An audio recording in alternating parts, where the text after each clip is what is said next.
What happened to our nice lighting? Welcome to Roundtable Chat number 2. We are still trying to work out some bugs, so please bear with us and pray that the equipment works. Micah and I are our own technical advisors, which we wouldn't hire each other if we needed to. That should tell you where we are. But we are in an undisclosed location in the upstate. We could be in a bunker or we could be on a balcony, but we've got our light. Yes. It's a very nice lamp. Torch if you're British. If you're British. We also, if you're watching us, please let us know in the comment section. If there are any questions that you'd like to ask, we can probably get to those at the end of the live stream, or maybe if it pertains to the current topic at hand, we can address it. And please don't ask us why this little box is below us.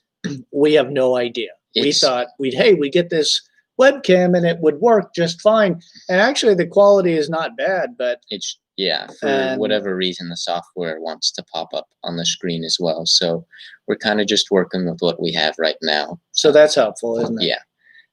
But the 3 people that are currently watching us, we thank you. Yes. From the bottom of our heart. Thank you. Yeah. Things will be back to normal when we will normally do this at church, where we have our, professional equipment, sound, lighting. So it'll be much better. But we also try and get better equipment so that we can also do these live streams. So it looks like we know what we're doing. Hey, look, I added the light of my iPad and we got more light. Did you see that? Yes. That's very fancy, isn't it? Okay, here we go. We're going to sit back and we're going to get this round table going. Are you guys ready? All right. I guess that's just us and the deer and the turkeys that were behind us. Be quiet back there, would you?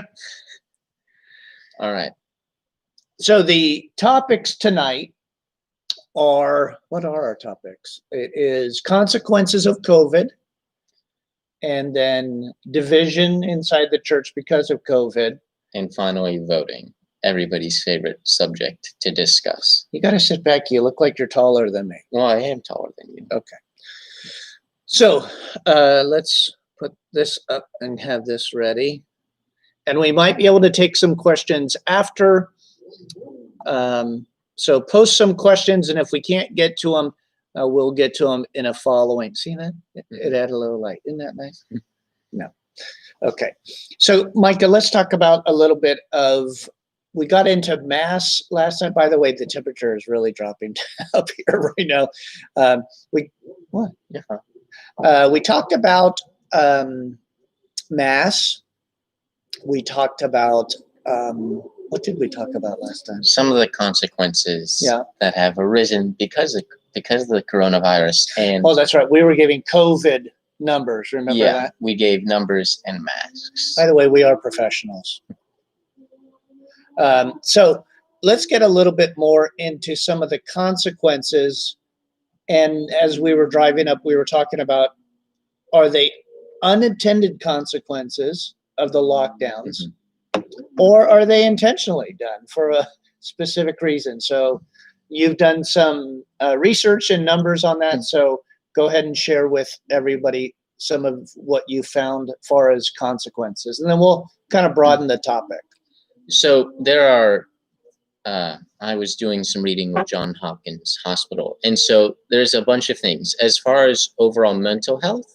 And that just encompasses the entire spectrum, whether it's anxiety, depression, anything across the board. Mental health has increased in everybody, not just the elderly, which initially is what people thought would happen because, you have the immune compromised people who might be more fearful to go outside or interact with people. But actually, it's the people who are younger, my age, teenagers, 20-year-olds, even up to 30-year-olds, where you see that they have more anxiety, they're more depressed, even more so because of coronavirus. And on top of that, you have alcohol sales have increased by 50%, which is never a good thing. And the same with drug sales. And both of those two things do contribute to mental health. They decrease it. They make you more stressed and anxious and depressed even.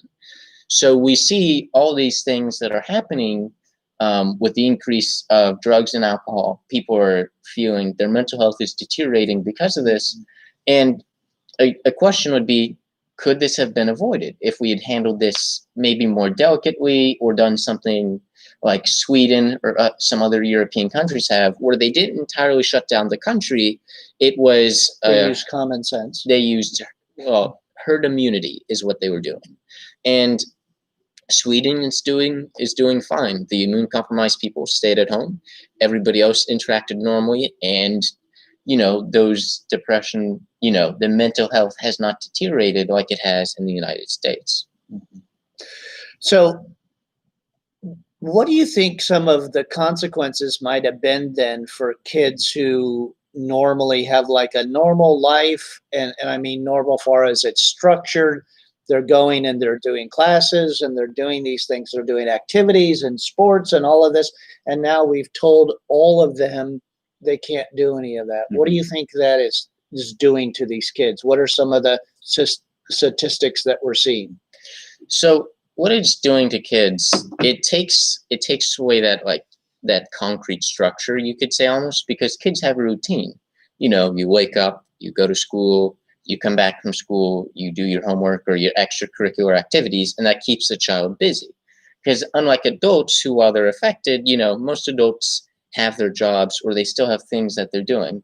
But for a kid, it takes away your sense of structure. And growing up, kids need structure to function properly, because to become an effective adult, you need to learn how to structure yourself. And so that's been taken away from them. Their sense and of so security. What are we seeing in the statistics far as some of the unintended consequences then? Well, what are we seeing a rise in?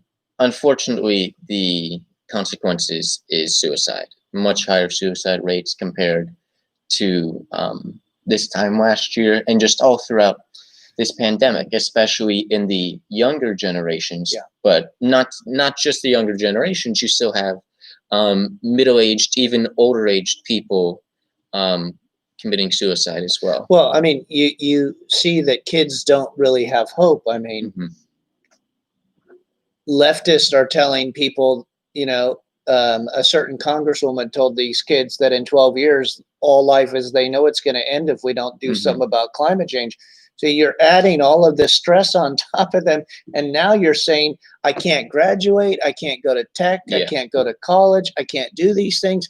Where is the hope for them? They're looking at life right now, and I don't think that they see a whole lot of hope for them. No. They think, well, I'm not going to be as successful as my parent because, look, they've told me this is the new norm and the new norm and the new norm, and life is never going to go back to how it was. What does that do to a young person? I don't think that's good at all. No, it's not. And I'm not a professional psychiatrist or doctor, but being a young person myself, the challenges that teenagers and kids in my generation face today is different than what my father or his parents might have faced. There's a lot more outward influence and a lot more pressure and stress, not just from maybe parents, but from society as well. So when you take that and you add upon a pandemic and just this idea that their life will never be normal, or that they have certain things taken away from them, that's where you see this increase in depression and anxiety and in suicide, because kids are uncertain. They don't have, the majority of America is not Christian. So when they don't have hope, which for kids, the majority of kids is not Christ. It's their hope, or what they're structured in, is going to school every day, having those, interacting with friends, going to work, or just different things like that. That's what keeps them rooted and grounded, versus myself or other Christian teenagers, where there isn't necessarily an increase because we have something to hold on and grasp onto. So it's not only the youth that are being affected, but other people being affected. And so what are we seeing inside of the church then with COVID? What are some of the unintended consequences, or I pose a purposeful consequence to the church? I mean, the world has been trying to shut down the church for 2,000 years, right? Mhm. And here is their golden opportunity that they have seized upon, that this little virus is something that they can use to shut down the church. So I had a question, was a week ago or 2 weeks ago about that, wanting me to address some of the issues that we see that are going on in the church as far as division and what it's doing. Yeah. So in the church, for those of us who are in South Carolina, we don't have very strict mandates or rulings regarding. We live where it's free. Yes, the South generally is a lot more free. Yeah, well, is more lenient on the pandemic versus some other states.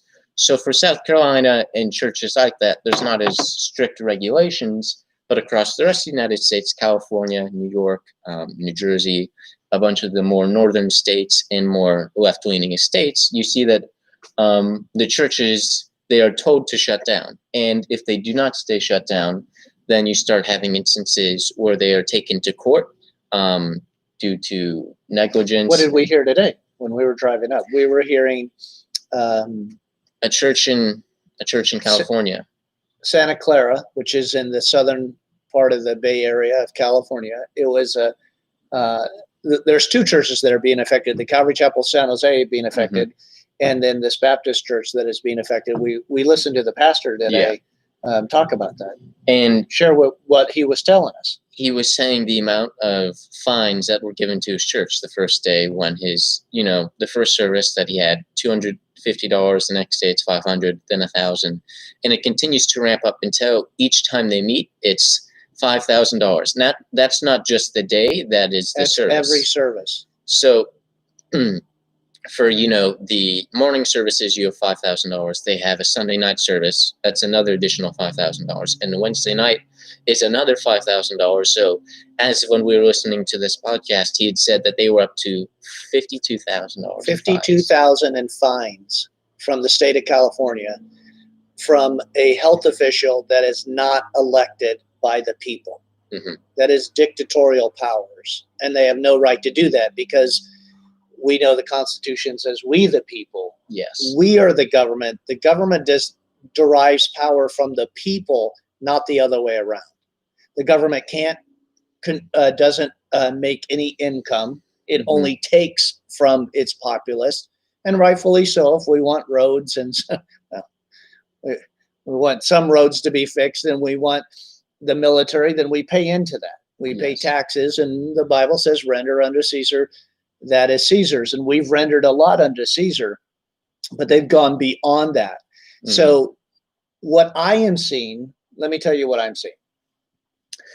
And what I've already experienced, even in our own church, is that we've got people that have now been so gripped by fear, by what they've been told from not only the mainstream media, and the CDC and the WHO, the WHO, right? And Fauci and all of these other people who tend to keep being wrong. The CDC just came out again and revised another something. And remember, this whole thing was supposed to flatten the curve. Remember, we heard everybody, remember the flatten the curve? Well, we're going to do this so we can flatten the curve so we don't overwhelm the hospitals, which we never did. And all of the help that was sent to New York never was needed. None of that stuff was done. And so then, we're going to, lower the cases and we're going to do all this. All the meanwhile, we keep pushing that all the way through because, they're trying to suppress, and they think they have this golden opportunity right now to silence the church. Because, is the church really going to push back? Has the church pushed back in the last 20, 30 years? Do we see that? Do we see the church is standing up for its rights? No. So what we see a lot of what's going on is, so now we're getting people who are gripped by fear. They've believed everything, even though like our church, which really is, we're a small church. We're just trying to give you information of what's going on. other things that might help you make decisions. We've talked about masks. We've put a video on that video on of an anesthesiologist, 35 years.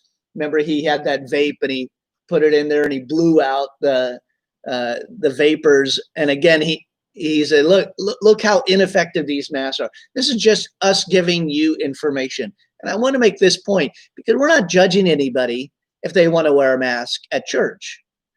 But as I was talking to somebody online the other day, it's not the government's job to mandate that. They have no right to do that. No. And Benjamin Franklin says, if a people give up liberty for a little source of freedom, they deserve neither. Mm-hmm. And that's what people want to do. They just want to be safe, but they don't realize that this virus, what was the numbers? Was it 95 or 99% of the people survived COVID? What was the number? The mortality was rate. it 98? The mortality rate, I think, is 0.5. Yep. So we're worried about something. And then now let's take that in the church. And now people have said, listen, if Pastor Ron doesn't require masks, we're not going to come to that church. We're not going to do this. We're not going to do that. It doesn't seem that he's loving his neighbor. Yeah. And I sent this message out the other day to somebody online. And I said, loving your neighbor is not watching an economy be destroyed and people lose their job. Loving their neighbor is allowing them to work and to provide for themselves. Loving their neighbor is giving them information and correctly knowing how to weed your way through this kind of crazy time in which we live in. Yeah. But we continue to see the government over and over not being right. All these so-called experts, well, we have experts over here that are telling us something completely different. Mm-hmm. And so what I'm seeing, and I hope that we do not see, is that people start to be divided over COVID. That's really not wise, is it? Yeah. Unfortunately, though, in the church, that is kind of the case because there are the churches that have opened up again. Ours, for instance, is an example of that. But then you also have churches who've decided not to open up, whether fear of the local government, the state or federal government, or simply for any number of reasons. Right. And some reasons may be logical. If you have an entire congregation that consists of elderly or older people, well, maybe it would be unwise to open up in that situation. But that's not the case for the majority of churches. The majority of churches can open, but the majority of churches have decided to stay closed. And that causes a division in the church where you have the people whose churches are open versus the people whose churches aren't open. And what I'm seeing is the people that are staying closed and the churches that are staying closed, they're really kind of angry at us who are opening and want to continue to allow to give freedom to people. Mm-hmm. And I kind of feel like people get mad when we quote the Constitution. And that's going to put us into our third topic of voting in a minute. But people have been so uncomfortable inside of the church talking about anything related to government or to politics that they just like, okay, well, the government told us no, so we're not going to do it. And yet our commander-in-chief, Jesus Christ, mm-hmm. tells us not to forsake the body of Christ, that we as the body of Christ need to come together and to to love on each other. You can't do that like we're doing right now. I can't love you from a distance and hug you and lift you up and give you canned food and all of that. So I can't do that when we're doing that online. The body of Christ is tactile. It has always been that. It is always to love our neighbor, to love each other. And how we do that, I believe, is not going along with the Marxist communist view of getting rid of the church and silencing the church and saying, you guys are non-essential and you don't mm-hmm. need to meet. And so what I would say to anyone right now that is angry that even we opened up, I want to give everybody grace. I keep saying this all the time. We're going to open up. If you don't want to open up your church, you have to answer to God for that. Yeah. Right? I have to answer to God for what we're doing in our church. And if you want to wear a mask, great. I'm not going to enforce anybody wearing a mask. If you think that helps, even though I can show you data that doesn't. We just posted an article from the Liberty Health Minute people that we play on a radio station. Wonderful article. It's on our Facebook page. It is lengthy. There's a lot of data in there. And so we're just trying to give you options, but please don't come against us who want to have freedom and want to be a part of the body of Christ and listen to Jesus to open up. Yeah. But also to push back right now against all the forces that want us to stay closed. Yes. And historically, the role of the church, aside from just preaching the gospel, which is our first and utmost priority, if we had to forsake everything else just to teach the gospel, we would do so, because that is our first priority. However, the church also has numerous other roles in the community.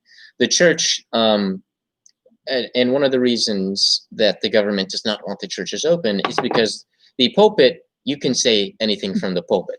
I mean, aside from the Johnson Amendment, which we cannot publicly endorse the candidate, but we can say anything else under the sun. But as we're going to talk about tonight, we're allowed to talk about the two platforms that are out there. So, we're not going to say this candidate or this candidate to vote for. I can't do that as the pastor of Calvary Chapel in Myrtle Beach. I can personally do that as a U.S. individual, but I can't do it on a church platform. Now, I think that is unconstitutional. Yeah. We believe that the Johnson Amendment is unconstitutional, but just remember, no church has been filed against by the IRS for violating the Johnson Amendment. So that's important. Yeah. And that's going to help us pivot into voting in a second. But I just want to say, you know what?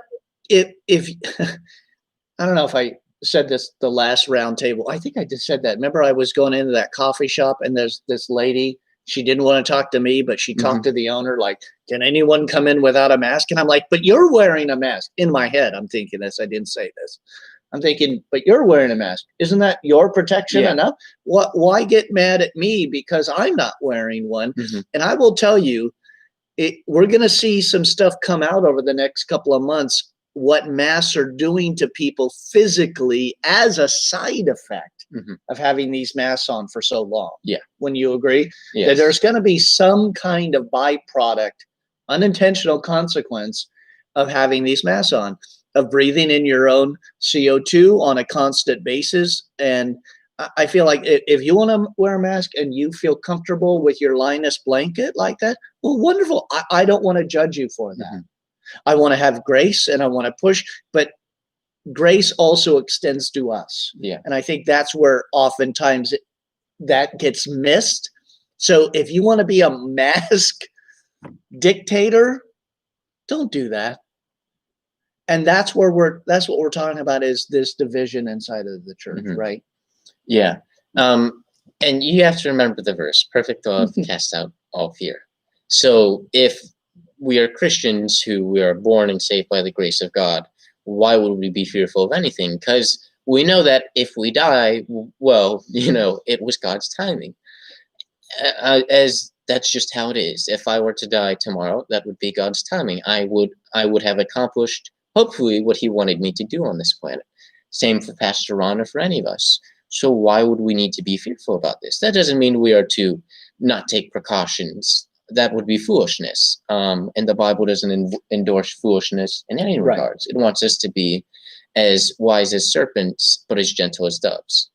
But the role of the church is to proclaim the truth in all aspects, not just the gospel, but what is going on in society. Culturally, and to help the communities. The church, that has always been the role of the church, to go into a community and to help. A lot of churches right now have been, they donate food. They go check in on people. They are helping in their communities, and that's what the church is supposed to do. When the church is shut down or we can't distribute food because of coronavirus, the church can't really do its secondary or third priorities as well. So listen, thank you for putting questions and into the comment section. And I want to just read to you what a nurse just put in. She said, I can tell you that having to wear a mask for 13 hours at work is difficult, not only hot and skin rashes, but also headaches. And that's people who do that for a living. Yeah. Right? A nurse working in a hospital. Now put that on somebody that's 65 years old that isn't used to wearing that, and they're breathing that in every time. And I want to make this statement before we leave COVID, because I'm just COVID out. Anyone else COVID out? I just want to check out of COVID. Remember, the virus is smaller than the holes in the mask. Yeah. Which means no mask is going to keep you safe from COVID. Yeah. It's going to go right in. And again, don't listen to me. Listen and watch these videos. Read the documentation that we have posted from real medical people who have been doing it a whole long time. Yes. So don't listen to us. No. Just listen to the other side and get the other side so that you would be well informed. Okay. So we've got to pivot here because we're way too long on these two segments, and I'm sure that it's your fault. It's not my fault. So apparently there's some kind of like election coming up or something, and so let's talk about voting inside of the church, what our role is. And by the way, when this gets posted on our YouTube channel, in the description below the video, we will have some links to wall builders and some other links that'll help you get some ideas about voting. We'll have that COVID video in there. We'll put the information to the Liberty Health Minute, the Freedom Health people from the article we posted on YouTube. So always check right below here, right there in the description area, and there'll be some links for you. So Micah, why is there such a problem with Christians not voting? And I'm sorry, but this is, we might get a little upset because this is a huge problem in our day. So from what I know and from what I've heard, the reasons why Christians don't vote is because they don't want to get involved in politics. They think that Christians should not be involved in government. Government is something that unbelievers should be in. It's like a worldly thing. Yes, they think that it's this terrible, nasty, and horrendous thing. Now, in some instances, the government is a terrible, nasty, horrendous thing. But the reason that it is that way is because there are no Christians in government. Well, at least very few right now. Yes. However, during the Trump campaign, or the Trump administration, we have more Bible-believing Christians inside of the cabinet and other positions of government more than any other presidential, any other president. Any other president's campaign or anything. There's believers everywhere. There's pastors involved with praying for everything that's going on inside of the campaign. But the current administration, it has more Christians than any other previous administration. And I thought that was fascinating to know. In 2020, we have a greater amount of Christians in a centralized governmental role. Now, that's not Congress, and that's not the State Department. Those areas are what we're going to be talking about, which is vitally important about platforms. So, Micah, when we're talking about a Christian wanting to vote or not vote, or thinks they shouldn't vote, and then they look at a guy like Trump and they just, I can't, the guy and the tweets, but are we voting for him or are we voting for a platform? Yes.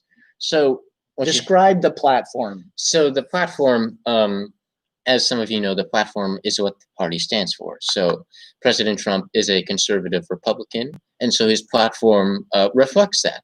So he does not believe in abortion. He does not believe in censoring gun rights. He believes that we should all have that freedom. He believes in religious freedoms, that they should not be amended or abridged in any regard. He does not want to fight unnecessary wars. He does not want to let China, the Communist Chinese Party, continue to dictate what the United States Now does. you just said it. We just got banned from YouTube. That's all right. He does not want us to be reliant upon other countries. That's why we see that we produce more oil than any other country. We in are the now world. self-reliant, I might add. Yes. Part of the reason of these peace deals in Israel is because we are self-reliant in oil. Yes. That's a big deal. Yes, because we no longer have to rely on Muslim and Arab And countries. so for what do oil. those countries have to do now? They're like, the biggest client that used to buy our oil now isn't buying our oil. Mhm. Well, we better branch out and start making friends in areas and making contacts, hence this deal in the Middle East. Yeah. So that's going to be a different. Back to the chat. current topic of party platform. But you see all these are all the things that President Trump believes in. He does not want wars. He wants to continue to grow our economy and our country. He wants Americans to have the religious constitutional freedoms that they are endowed to by the Constitution and the Bill of Rights. Okay, so that's Trump's platform. Yeah. What's Biden-Harris platform? So they are their platform. I know Joe Biden, unless he has corrected himself or issued a new statement, he said he would put troops in Syria again. So that is contrary to what He would President put Trump is doing. boots on the ground Yes. in Syria. This is not maintaining bases like what we do under the Trump administration, where we just have our military bases like we have always had, but we are no longer starting conflicts or skirmishes. We're attempting just to be there to keep a lid on things. Yes, to keep a lid on things, as we always have. Potential President Joe Biden, however, would want to reignite wars, which there's no reason to. He also believes in abortion, which, to speak on abortion really quick, if you're a Christian, there should no longer be any question on who you should vote for. If one candidate does not support abortion and the other candidate does, that's not a decision to make. You already know who you're voting for. Because as a Christian, that should be the most important issue that there is. Religious freedoms come second. Because killing babies and worshiping freely, I'm going to stop the killing of babies versus worshiping freely. That's the number one issue as a Christian. So there shouldn't be any more discussion on that, but we're going to continue so that you can see both sides. So he believes in abortion. He wants to start wars.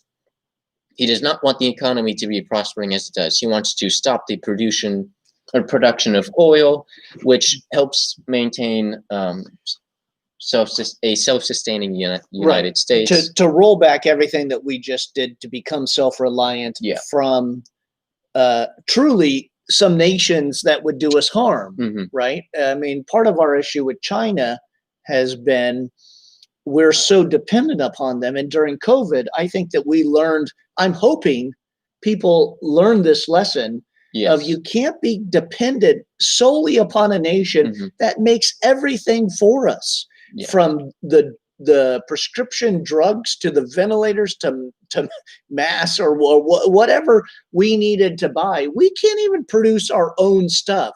So I think that started to wise people up about, hey, these were some good decisions that he made about opening up these oil fields or doing this and making us self-reliant. So now we have removed one aspect of kind of a conflict that we have been in for, geez, probably 50 years, right?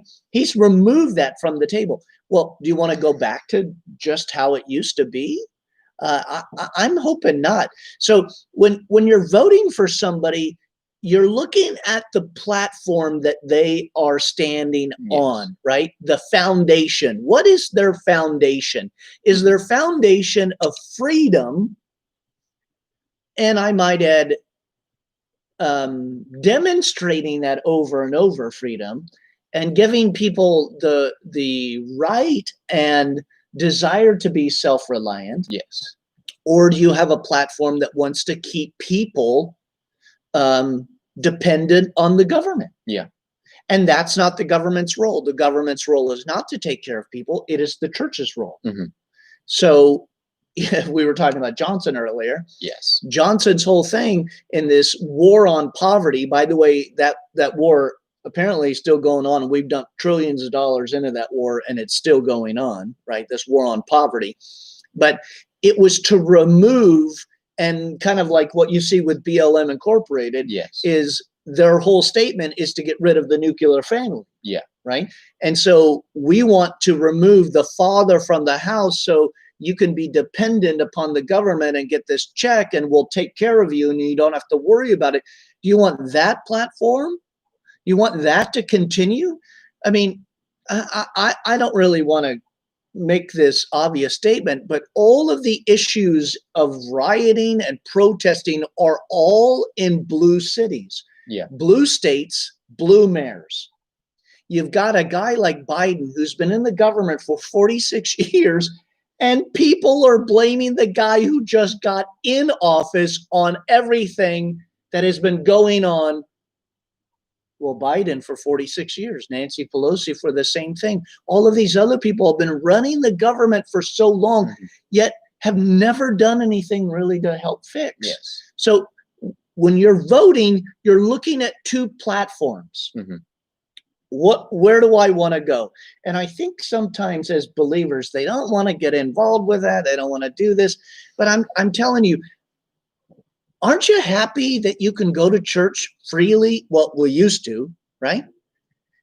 Well, we're seeing one side of the aisle that if you give them the power, like in California, they will take it away, and they will fine you for it, and eventually it's coming. They're going to start putting people in jail. So you go ahead. I'm going to read some of these. Yes.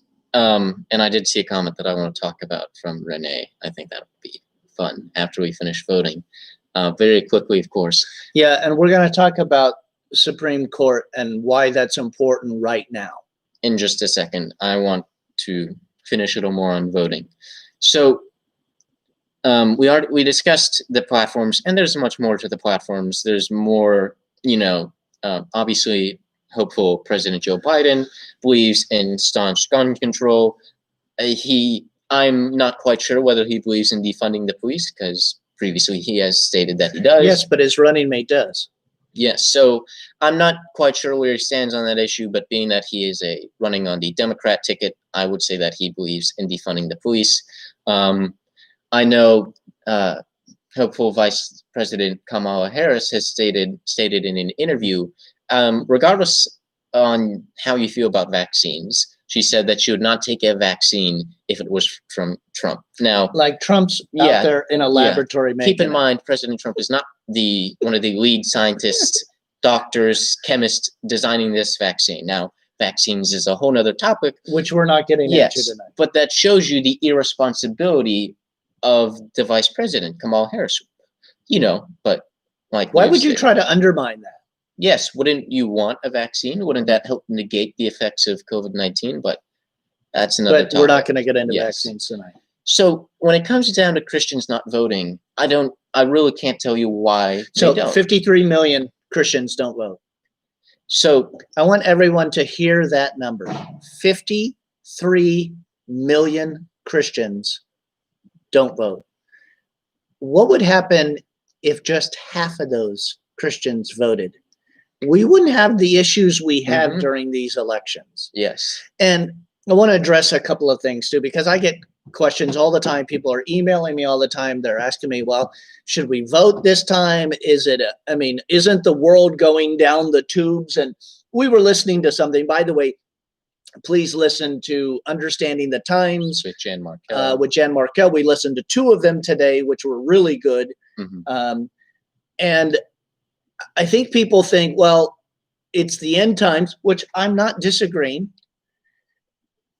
And they kind of think, well, it's wrapping up anyway. So why even get into it if it's going to go over? But Jesus said, you watch, but you occupy until I come, which means, listen, we're up here in an undisclosed location cutting grass because we're occupying until he comes. And we're planning on pouring concrete in the undisclosed location of the barn and the cabins. We're all doing that.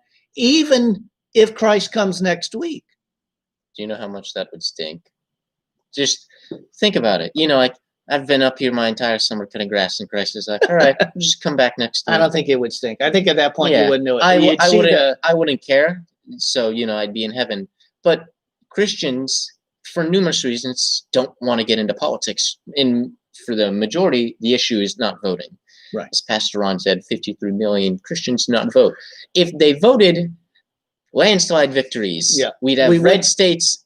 Every state would be red. We wouldn't have a lot of these issues. So people are asking me, well, so then should I vote? Should I not vote? It doesn't really matter. Should we just let, the leftists and Marxists take over?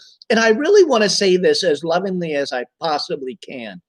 We have an incredible amount of freedom in this nation. And you really want to give that away and not allow us to be the body of Christ, to meet when we want to meet, to sing when we want to sing, to baptize when we want to baptize, and to take the Lord's Supper. All of this, they are going to take away because they've done it in the past. They're doing it. They've done it in China. They did it in Russia. They did it in Germany. And they forced the pastors to abide by what they said was right. And the pastors, for the most part, aside from a few in Germany, went along with it, and they watched and heard the train cars go by their churches filled with Jews going to the concentration camps. And I appeal to you, where is your line? Pastor, church, congregant, what is the line are you going to stand for? When is enough enough? And you're going to say, I have rights in this nation given to me by God for a purpose and a reason, so that we would be the light in this world, this darkness, that the United States would continue to be that. So I say to everybody who doesn't they should not voting is voting. Yes. And I think it's wrong, and I think it's irresponsible for you as a believer that what God has given us in this great nation, these founding fathers who were... for those of you who don't know, a good majority of the founding fathers were Christian. A few of them were pastors even. How could that be? Aren't Christians not supposed to be in government? No. But keep in mind, and by the way, they weren't perfect. No, they were not. Wasn't it Benjamin Franklin? Benjamin Franklin was kind of the least of the guys. The least godly out of the bunch, yet he acknowledged God and his power as a deist. And a deist believes that there is a God, he just didn't have the personal relationship. So Benjamin Franklin, the least godly man out of the bunch, still believed and acknowledged a God. Like I said, pastors signed the Declaration of Independence. They were part of the first Congress. Okay. So here's the problem in the church oftentimes. We don't know our own history. No. So we don't know the heritage we have. We don't know what God has blessed us with in this nation because we don't know the history of Germany. We don't know the history of communist Russia or communist China, be it North Korea or Vietnam, or you pick whatever regime came before. Pol Pot, the killing fields, all that. We don't know our history. It's not taught in the government schools. Therefore, we don't know this great opportunity as a believer and the amazing gift that we've been given to live in the United States of America. So I'm going to speak a little more on voting really quick, and then we'll address the issue of the Supreme Court vacancy. But as believers, we do need to vote. As a citizen of the United States, it is your responsibility. It is your duty to vote. If you do not vote, you are making a choice, and that still counts as voting.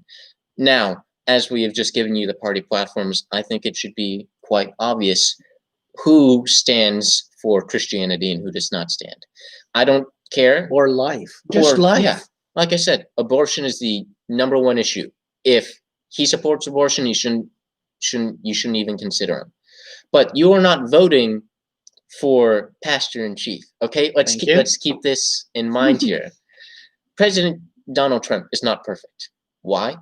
Because we're all sinners. I don't know why you act like his past is so horrendous when if I were to dig up some of your skeletons, you would be just as bad, if not worse in some cases. Think how people in the church are judging this man. And again, let's take some telephone poles out of our own eye before we look at the speck in somebody else's eye.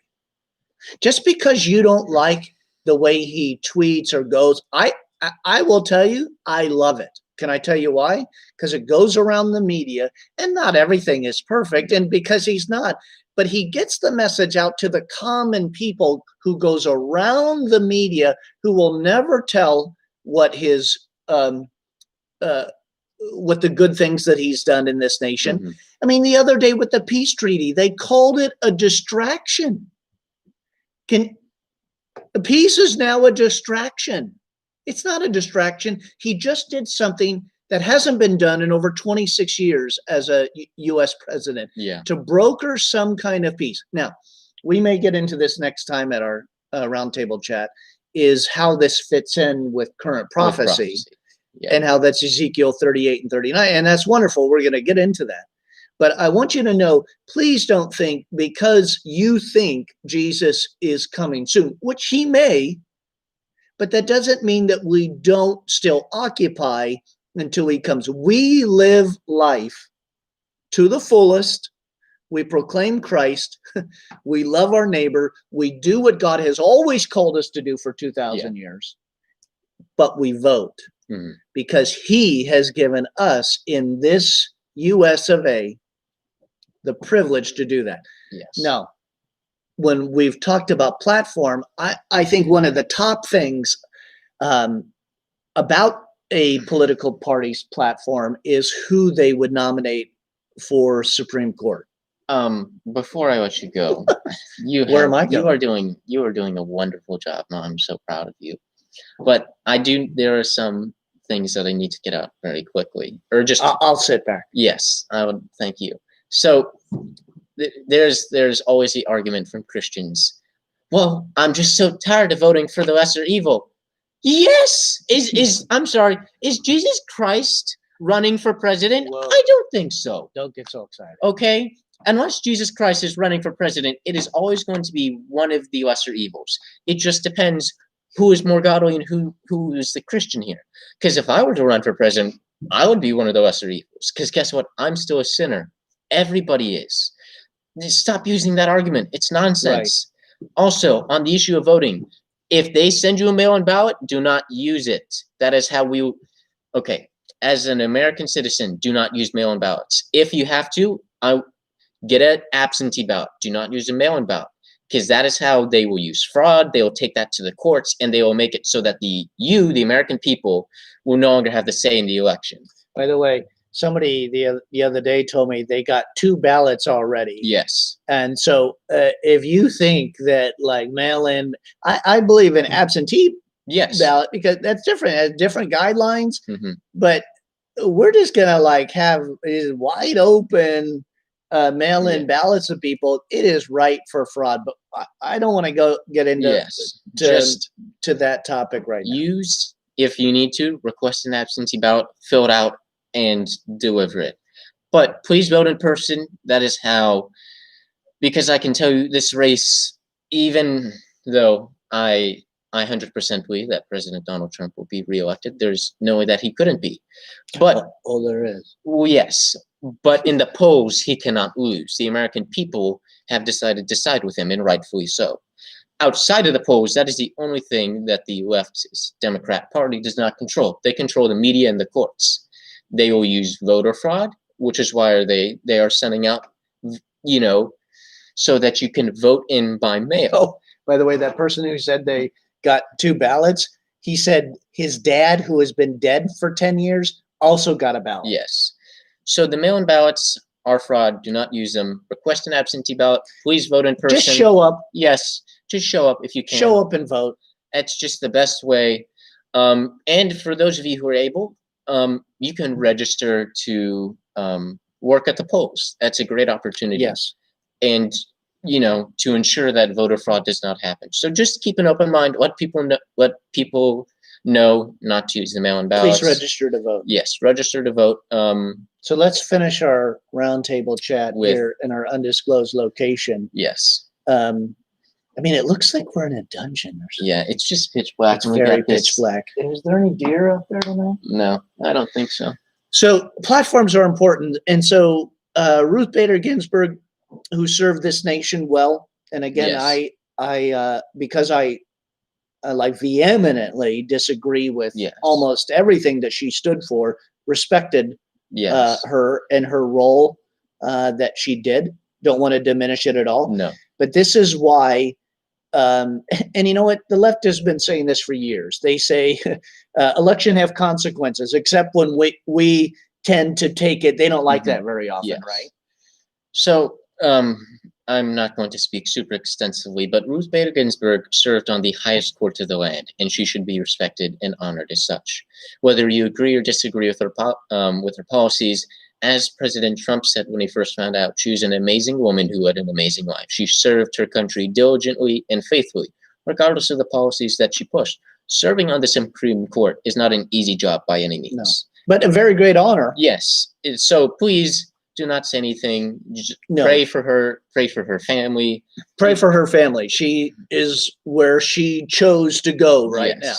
And who knows? She may be in heaven. She may be in hell. We're not going to speculate on that. But just pray for her family, honor and respect her.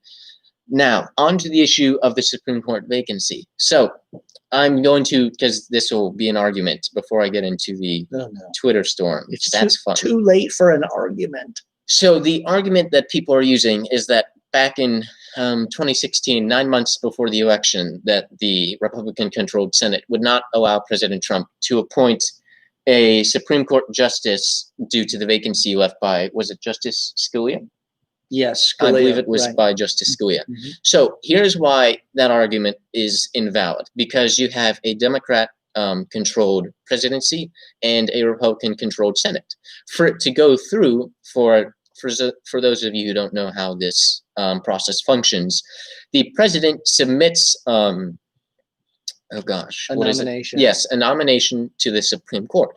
However, it has to be passed by a majority vote in the Senate. In the Senate. So President Obama, former President Barack Obama, I'm unsure if he submitted a submission, but regardless, it would never have gone through because it was a Republican-controlled Senate, and they did not want a Democrat justice on the Supreme Court.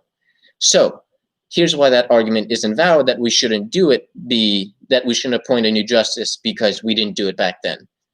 Senate's Republican, presidency's Republican. No issue there. And once more, I believe it would be irresponsible to leave a vacancy on the Supreme Court. Not just for the fact that there's a vacancy on the highest court of the land, because right now there are 4 conservatives and 4 lefts. Now, if you count Roberts as a flip, As a turncoat, but I won't get into that. if you consider Pray for me. Chief John Roberts as a flip where he could be conservative or leftist, then you'd have a 5-3 or a 4-4. So that'd be very irresponsible to do. Now, take into consideration, okay, thank you. One of the comments said, Obama did make a nomination to the Supreme Court, but it didn't go through, obviously, because of the Republican-controlled Senate. So here's why it would be irresponsible to leave a vacancy on the Supreme Court. So previously in voting, we mentioned that President Trump cannot lose in the polls. He cannot. The Democrats cannot beat him by numbers or the Electoral College vote. It's just not going to happen. However, where can they beat him? They could beat him in the courts. So what they could do is they could declare voter fraud. And so, like it has been, take Gore versus Bush. The hanging chads, people. So Gore versus Bush, the presidential race of 2000, was so close that they took it to the Supreme Court, where it was a 5-4 decision, and President George H.W. Bush was elected as president. So let's say voter fraud is declared, because I believe it will George W. Bush. Walker. George W. Bush. Thank you. So I believe voter fraud will be declared because the Democrats cannot imagine losing to Trump, but they will. So they will declare voter fraud, and so it'll have to go to the highest court in the land, which is the Supreme Court. Because guess what? No other court is going to want to rule on that. You want to know why?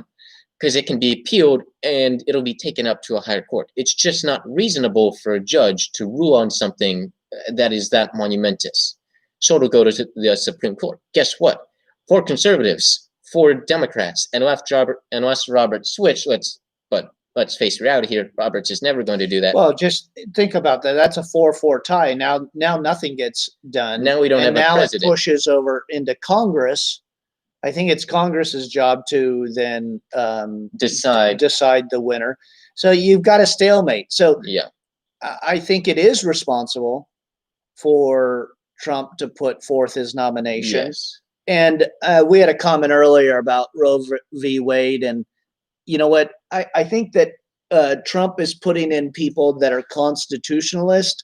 And I think that's the most important thing. Yes. Is this judge going to view a law based on the Constitution, not like John Roberts, who said with Obamacare that it's some new tax and just arbitrarily did whatever Yes. he wanted to do? It wasn't based on the Constitution Yes. at all.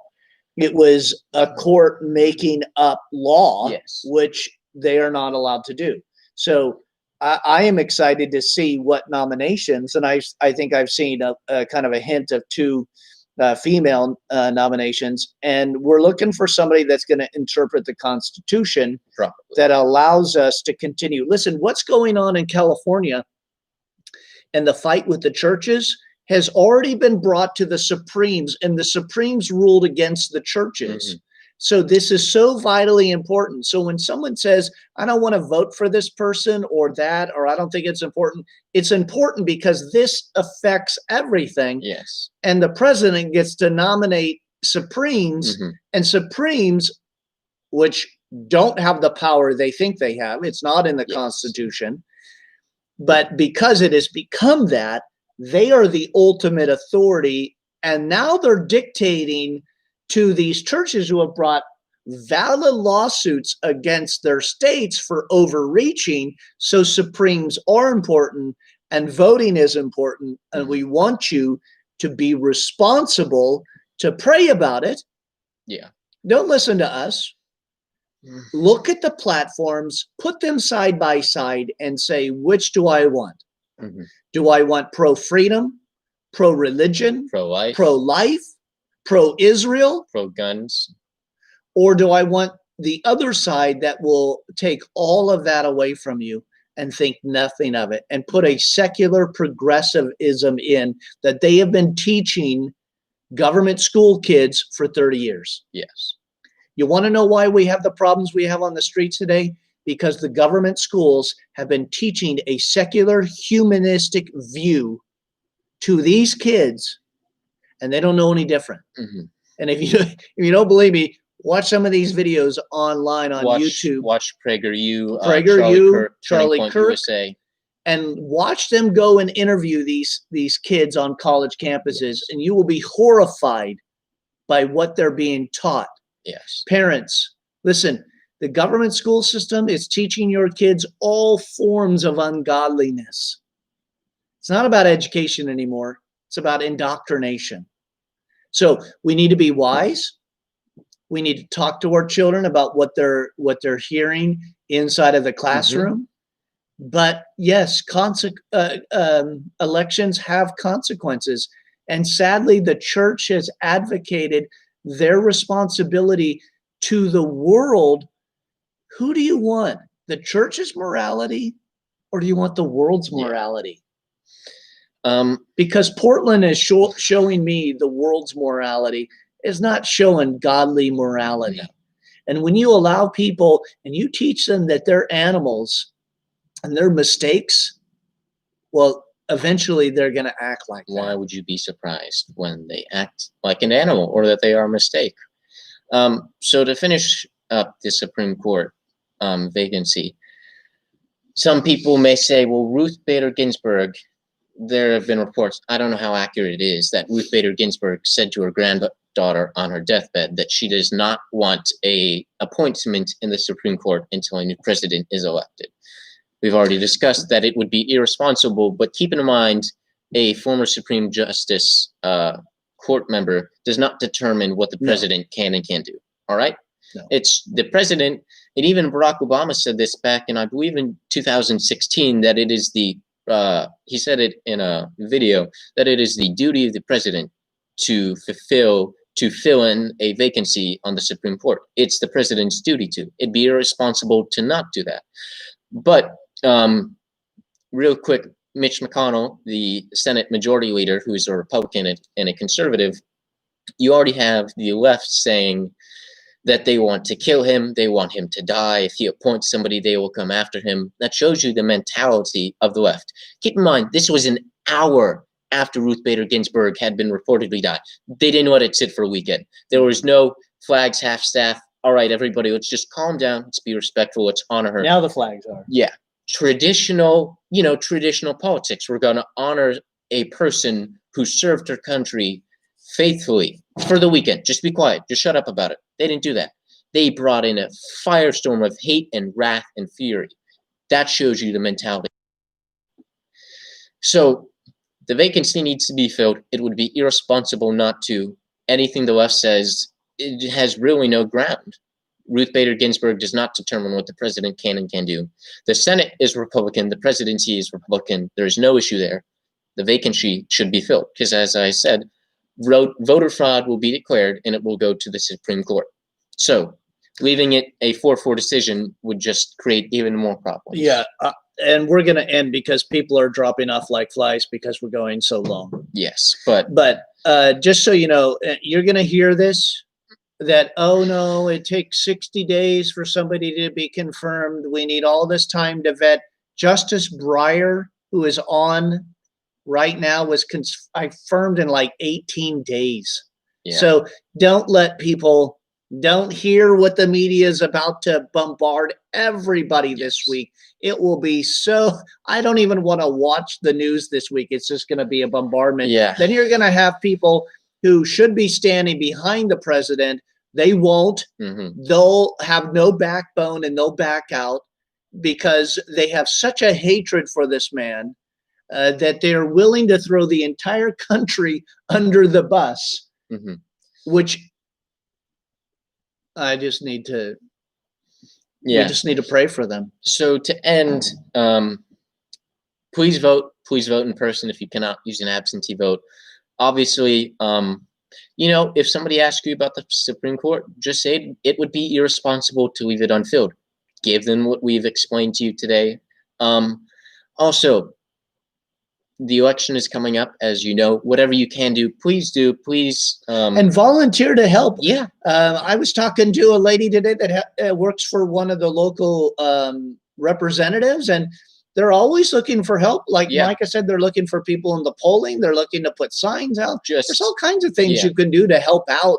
To further a godly agenda, or the best that we can get to a godly agenda. How about that? Yeah, and to top it off real quick, deal with micro-tyranny. What that just means is people who want just to have this iron-fisted rule and just declare something that isn't constitutional. Just confront it, whether it's masks or Supreme Court, just go, that's not constitutional. Just explain that to them. Mm-hmm. Because once people start doing that, the left no longer has power. Because once the people decide this is wrong, we're not going to stand for it, they have no power over you anymore. So don't stand for micro-tyrannies, vote in person. But most importantly, please do represent Christ. Don't tear down Joe Biden signs, please. I believe it's a felony. And I think I would go further than that. I wouldn't even speak evil of Joe Biden or Harris. All you have to do is mention their platform. You don't have to put them down. You don't have to say anything negative about them, which I don't think we have. No. All you have to do is give the platform. That's what people don't know. They don't know their platform. And so they're voting for somebody because they've always voted for them, or because that's what their culture tells them to do. Vote on the platform and what the platform stands for. And I will tell you, it's very easy. One stands for life and freedom, and the other does not. The other wants you to continue to stay on the plantation and to continue to be to have government fund you rather than you fund yourself. Yeah. So I think it's a very easy choice. Thank you again for watching us tonight. We apologize. We went over our hour last time. We were at some 50 some That's all right. minutes. Pastor but Rob we're- McCoy does that. I know, but Earlier I'm not than trying I to beat Rob. I'm just trying to give some information Yes. and our undisclosed location. Which is Listen, pretty disclosable now. right underneath our video in the description, We'll have some resources about for you. Wednesday, we're going to have some information for you and Mhm. some links. So please continue to watch these when they come up. Subscribe to us, click the bell, and then you'll know when the notifications come in. Yes. So you'll know when we go live. Please share this video. And there's a lot of good websites and news for you. I want to plug one good one. Lately, Brandon Tatum, who's been on with Pastor Rob, and he's on Yes. Turning Point, and he's just a wonderful. He's like 34, young conservative guy. His website is Tatum Report. I think it's .com, but Yes. just Google Tatum Report. And it is way better than Drudge or anything else out there right now. Even Fox News is waning, and we're seeing they can't even mention George Soros' name. Yeah. That we just got banned right there. Yeah. So there's other news outlets out there, and we're going to put some of those under here so you can be better well informed, as Also- well as Wall Builders. Yes. Get people to go to Wall Builders and watch their videos of the history of voting and why it's important Yeah. to vote. So please register to vote. Vote in person. Like I said, represent Christ. Do all things in love, as we are called to do. Also, please pray for Tucker Carlson from the immense amount of pain he is suffering from carrying Fox News on his back. All right. Wow. It's I come can't on. believe he said that. It's true. Have you seen his program? It's just great. We're trying not to be controversial. It's just, is it controversial if it's All right. true? Share this video, like this video, subscribe to this channel. We'll continue to do more of these. Hopefully, one a week. I don't know if we'll do 2 a week. That will depend on what Pastor Ron. 2 a week? It would depend on what Pastor Ron would be willing. Thanks for watching. The Lord bless you. Jesus is coming. Get right or get left.